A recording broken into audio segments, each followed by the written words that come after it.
Clac, clac, clac. Bon, attendez, je vais vous essuyer un peu. Clac, clac, clac. Merde. Clac, clac, clac. Ah, elle marche plus. Ah, elle marche. Voilà, là c'est le Cap Horn. Ça c'est une partie du chemin. C'est la 6e fois que je passe le Cap Horn. C'est la 3e fois en 4 ans. C'est pas fini.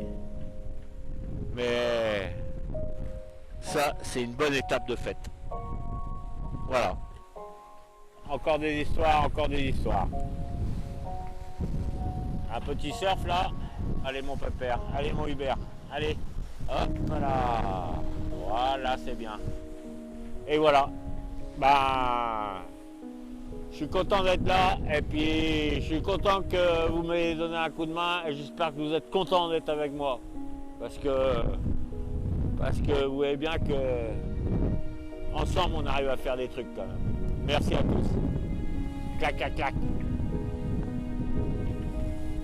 30 décembre 2016, Jean Le Cam et Yann Eliès, inséparables depuis une quinzaine de jours, franchissent le Horn avec seulement 1 heure et 8 minutes d'écart et reprennent leur duel bord à bord.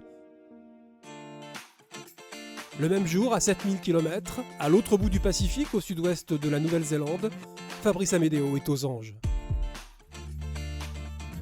Dans quelques instants, nous allons franchir un cap symbolique qui est l'antiméridien.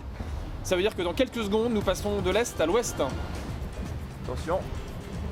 Et voilà! On est à l'ouest. Et ça c'est top parce que c'est le retour vers la maison. Et dehors c'est pas mal, le front est passé. Et donc on a de nouveau un joli ciel de traîne.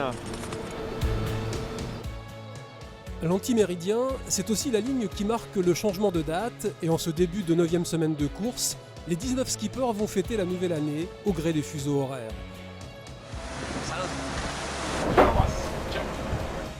Le premier, le plus proche de l'antiméridien, c'est l'Irlandais Enda O'Coinan.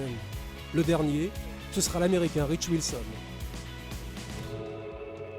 Bonjour, bienvenue à Bordeaux-Valley. On est le 31 décembre 2016. Dans quelques heures, la nouvelle année.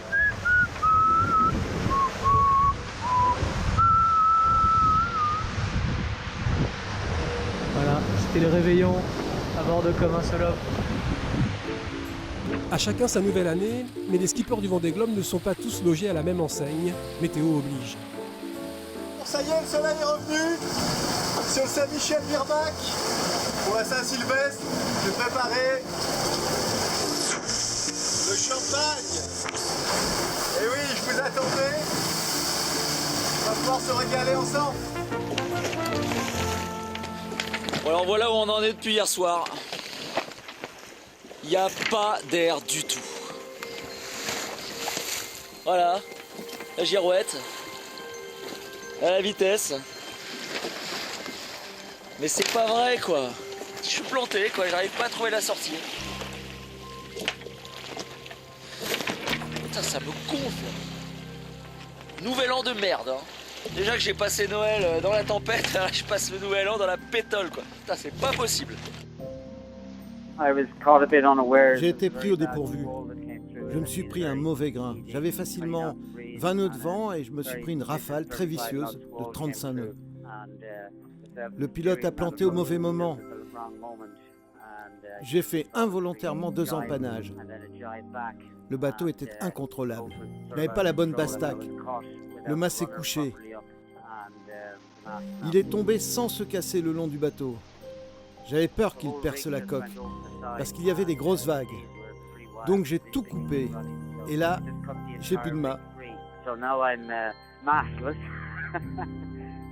Le pont est troué. Ça n'est pas une situation agréable, mais ça fait partie des risques. Je dois accepter les conséquences. Ce qui est arrivé est arrivé. C'est la mauvaise nouvelle du Nouvel An.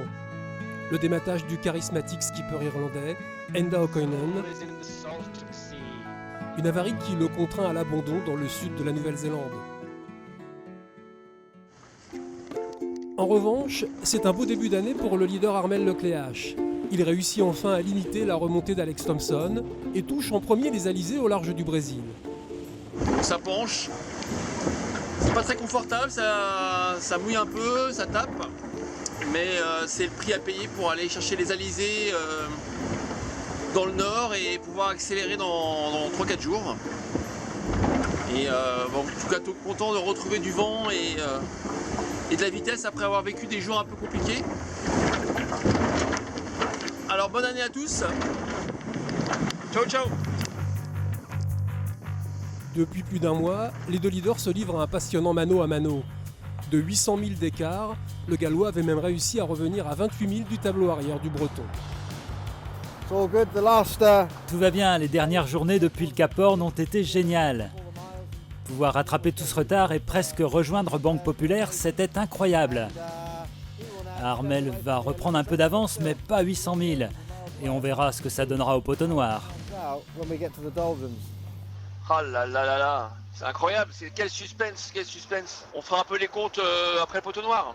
C'est un petit peu maintenant le prochain obstacle délicat. L'objectif c'est pour moi d'essayer de creuser en ce moment, dans les prochaines heures, dans les prochains jours, un petit peu d'avance pour avoir un petit matelas pour justement aborder le poteau noir plus facilement, en tout cas dans la tête. Donc c'est ça un peu qui va donner la suite de la course, parce qu'après en fonction des écarts ça va changer pas mal la stratégie.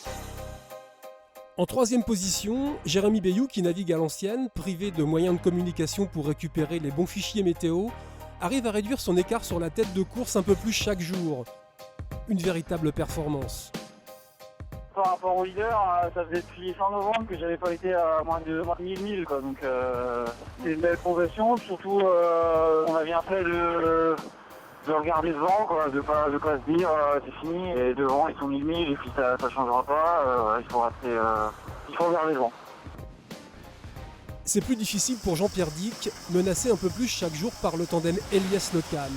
Yann Eliès est même revenu à 38 000 de Jean-Pierre Dick. Et donc là on va évoluer maintenant dans des conditions un peu plus cool. Enfin un peu plus cool entre parenthèses, parce qu'on va avoir un peu de près ou des allures assez fermées là dans les jours à venir. Avec une mer casse bateau, donc on n'est pas sorti d'affaire, mais en tout cas on peut clôturer la case mer du Sud, même s'il y a encore quelques albatros derrière moi. Bah, prochaine vidéo, j'espère que je serai en slip et en maillot de bain avec de la crème. Allez, ciao! En 7ème position, Louis Burton se prépare à passer le Cap Horn, une grande première pour lui. J'ai reçu un mail des autorités chiliennes qui disent de faire attention parce que c'est le passage le plus dangereux de la planète. Alors ça participe à une excitation et en même temps un peu le trac de passer dans cette zone-là. Peut-être que je m'en suis fait des tonnes dans la tête, mais j'ai un peu le trac, ouais. Après 2 mois de course, les hommes et les bateaux sont fatigués, les avaries en tout genre se multiplient. L'Espagnol Didac Costa doit réparer sa grand voile déchirée sur 30 cm. Le néo-zélandais Conrad Coleman s'est mis à la cape pour grimper en tête de mât et réparer les têtes de J1. Alan Roura, lui, a dû changer son safran tribord, sectionné par un objet flottant non identifié, et colmater une voie d'eau qui inondait le bateau. Ses concurrents ont pu reprendre la course, mais sont épuisés physiquement. Sébastien Destremo est lui resté plusieurs jours au mouillage en Tasmanie pour faire une vérification complète de son gréement. Ça secoue un peu quand même, hein? Jean Lecam est lui très en colère. En colère, mais contre lui. Voilà ce que c'est qu'un mauvais empannage, un fagot de latte, une connerie. Voilà, je suis pas très fier, je peux vous dire. Je prends la barre de nuit, machin, et je fous un coup de barre, et la voile, je l'avais pas repris assez au Alba. Et flic-flac, elle est partie en aile de papillon, là, en vrille, quoi. Et là, j'ai entendu... Oh là là, puis ça, c'est un bruit, si tu veux, que ça reste gravé dans ta mémoire, quoi. Là, tu dis, t'es qu'un con. Jean, t'es qu'un con. Ah, yes, we can, ouais, t'as raison. Ouais. T'as raison, mon père, yes, we can. Elle est belle, ouais. La moindre avarie, même petite, peut avoir des conséquences dramatiques dans les dernières semaines de course. Alex Thompson s'est fait quelques frayeurs quand son étai de J1 s'est décroché. L'emmagasineur. La voile y était attachée. On voit que ça s'est ouvert. Mais lorsque la pièce s'est détachée, ça partait dans tous les sens et heurtait le pont, la coque. les barres de flèches, le foil. Il fallait en premier lieu l'empêcher d'endommager le bateau. Je me suis mis au portant, mais ça partait dans tous les sens et il a fallu que je l'attrape au lasso. Ça m'a coûté des milles, mais ça aurait pu me coûter la course. Au petit matin du 4 janvier, pour la première fois de sa vie de skipper, Louis Burton passe la mythique pointe de l'Amérique du Sud. On vient de passer le Cap Horn avec Bureau Valley après une nuit d'angoisse absolue. Ça a été les pires moments de mon Vendée Globe. Et par contre, je peux vous dire que je suis très content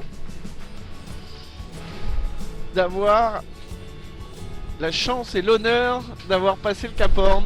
J'ai pas beaucoup dormi depuis un moment, donc je vais y aller mollo quand même sur le champagne.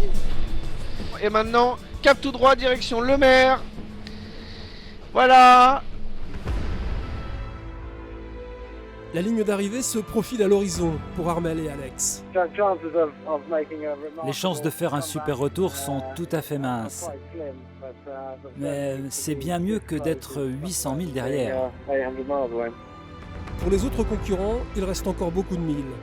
Au 60e jour de course et de solitude, 16 000 km séparent le premier Armel Lecléache du dernier Sébastien Destremo, soit plus d'1 mois et demi de navigation. Le Hongrois Nandorfa sera le prochain skipper à franchir le Cap Horn. 10 concurrents sont encore dans le Grand Sud, toujours en bagarre avec des chapelets de dépression. J'espère que vous avez passé de bonnes fêtes. Nous, tout va bien sur Comme un seul homme. On est au chaud, au soleil. C'est incroyable. On est en train de fuir une dépression. Et on profite de la glisse. Ça fait une éternité qu'on n'a pas glissé comme ça sur une mer jolie. Comme ça. Vous voyez, regardez. C'est beau, hein? On est ravis. Dans ce coin, décidément mal pavé, Fabrice Amédéo a reçu un message de son ami Jérémy Bayou qui lui se trouve 9000 km devant, au large du Brésil. Bonjour, ceci est un message personnel pour Jérémy Bayou, maître coq, actuellement 3e du Vendée Globe, qui vient de me faire un email et qui termine son email en disant « Il fait chaud, à moi les poissons volants et les douches. Bonne chance pour les glaçons. » Jérémy, t'es un enfoiré.